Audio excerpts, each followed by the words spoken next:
Hello,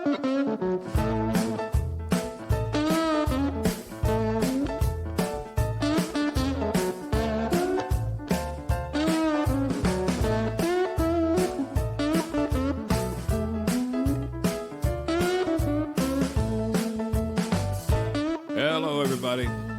Welcome to the Harley Carnes Podcast, Harley on the Headlines. We're going to look at some of the stories of the day. Nice little collection, you know. Thank you for being there. I appreciate you coming back, and I hope you'll bring somebody with you next time. Like, follow, subscribe, etc., etc., etc. No choice in the matter. There is more and more intense fighting in Iran. Strait of Hormuz. Iran struck some oil tankers from the UAE. They killed one crew member from India, injured 8 others. The U.S. is hitting their drone and missile launchers hard, and the blockade is back in place as of today. Naval Blockade. Ceasefire finished. It's back to it. Now, if it's slow motion, tit-for-tat military action, it plays into Iran's hands. If the U.S. wants to win, the pace must be something that cripples Iran's military and that Iran has no hope of matching. That's just basic end-game tactical thinking. Let's see what they do. How about a surprise from the vastness of space? Turns out the Milky Way can be kind of sweet. In a gas cloud near the center of our Milky Way, there is sugar, actual sugar. It's a form called erythrulose, which is found in raspberries. This is not just odd and cute. It's important because sugars are a key ingredient in life as we know it. Other sugars have also been spotted in other parts of the galaxy, but this is a first for those heavenly little fruits, the raspberry, and it is particularly relevant in our search for life elsewhere. Here's an idea. A small restaurant, very popular in California, with a plan. They are sick all the way up to here, with parents bringing their uninstructed, unruly children into their restaurants and letting them run wild. At Shea Sway, they put in their website notice. It says, "We are a family-friendly restaurant. However, we are not a playground. Please ensure children remain seated at all times and respectful of fellow guests. Running around making noise with utensils will not be tolerated." And it goes on. "If you can't control your spawn," that's my word, "they'll toss you out, and if your children do damage, you'll pay for it." And they mean what they say. A sister restaurant called Wonderful charged one family more than $300 extra when their kids smashed a credit card reader while playing with it. Shouldn't have been touching it, right? Another kid scratched graffiti on the tabletop. $109 to the parents to fix it. By the way, the rest of the world seems to like the idea. You can check it out on Facebook. Lots of praise for those restaurants. Now, this is where I could go on a little rant about the cost of not instilling manners and decorum into your children, but there's no need. You already know that story. Whether you choose to do the right and the hard thing as their teacher, instructor, and parent, that's up to you. But we all know adults who failed their kids, who now are living in romper room hell, run by the teenagers. Saw this online, thought I'd pass it on just in case you're ever walking along near a swamp in Florida and a Burmese python or other huge constrictor approaches. Now look, if it latches onto you or one of your kids and starts to wrap itself around you in order to crush your bones and turn you into a kind of red mush sack, the better to swallow you, it's okay to kill it any way you want to, any way you can. Cut off its head might be my first thought, if possible, right? Well, actually, no. Turns out that won't kill a python right away. I mean, it will, as far as the snake's attack is concerned, and that's what would matter to me. But the head of the snake is still alive, maybe for several minutes. Dumbass snake doesn't even know it's dead yet. And the wildlife officials figure that's cruel and unusual and inhumane if that's the way you dispatch the snake. No joke.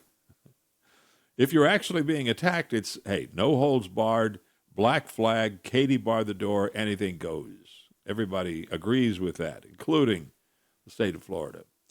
Pythons are invaders. They're supposed to be removed. The preferred way, however, to kill a Burmese python. I read this, I went, yeah, sure. The preferred way to kill a Burmese python is to hold its head on the ground or some other solid surface. Then you take a screwdriver or a punch or an awl or maybe an ice pick. You find a spot between and behind its eyes near the back of its head. Then you stick that ice pick in there, which is where the snake's brain is located. Then you wiggle the pick around, forward and back, left and right. Even stir it around if you want to, and turn that tiny snake brain into mush. Presto, it's dead, out of its misery, humanely. Great advice. Let me know how that goes, right? There are regular periodic snake hunts in Florida designed to reduce the population of the invasive species. If you get yourself a permit and get into the competition, you can try it out. Highly recommended if that's your thing. But I don't know, it's just me talking, but I'd bring a machete and maybe a firearm just in case, if they let you. My dad encountered a huge constrictor many years ago. I sort of hesitate to tell this story, but it's true. We were visiting Florida on a family vacation. It was on a 2-lane road. Well, he noticed an elementary school in the direction the snake was slithering. This is not a little snake. This is a great big snake. He parked his old Ford on the snake. It was like driving over a log. Really, you could feel the whole car bump, as we drove up onto it. Then he grabbed a tire tool and beat it to death. Pretty sure he scrambled that snake's brain. Way to go, Dad. My hero in life. No kidding. Every time I turned around, he was doing something really good. It is illegal to leak government information. Did you know that? Sure you did. Especially military information. So the War Department and the Justice Departments have announced they're going to work together to track down, arrest, and prosecute those who leak information to the news media. As War Secretary Pete Hegseth put it, leaked information risks lives. Now, it's always difficult because there's always someone with a mouth like a leaky bladder. On the other hand, do you have a right to know everything that's going on in the government? In general, the answer is yes, except for highly secret operations in which loss of secrecy means good people might die. The fact is, most government information leaks do not do any real harm, and certainly not to the government. Here's the conundrum. We in the general public enjoy living in the sunshine and having lives that most of the rest of the world envies. That we are able to do it because some of our most dedicated people live and work and risk in the shadows is something we should try to remember. We depend on our shadow warriors, and we depend on the civilians we elect to make sure they are doing the right thing. That's where trust comes in, and it can be difficult. It is quite the teeter-totter balancing effort, but it's certainly worth thinking about. Lastly, at Golden Eagle Golf Club at Pitt Meadows in Canada, a black bear evidently mistook a bag of golf clubs for a bag of garbage or groceries, something like that. Check this out. A golfer captured video of a bear running off with a golf bag over the weekend. Oh boy, this happened at Golden Eagle Golf Club in Pitt Meadows.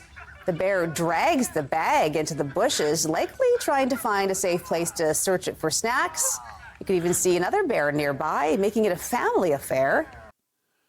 Once the bears got finished sniffing the bag and finding no food, or maybe there was a snack in there. I mean, if I know anything about bears, it is that they don't just go willy-nilly looking for golf bags.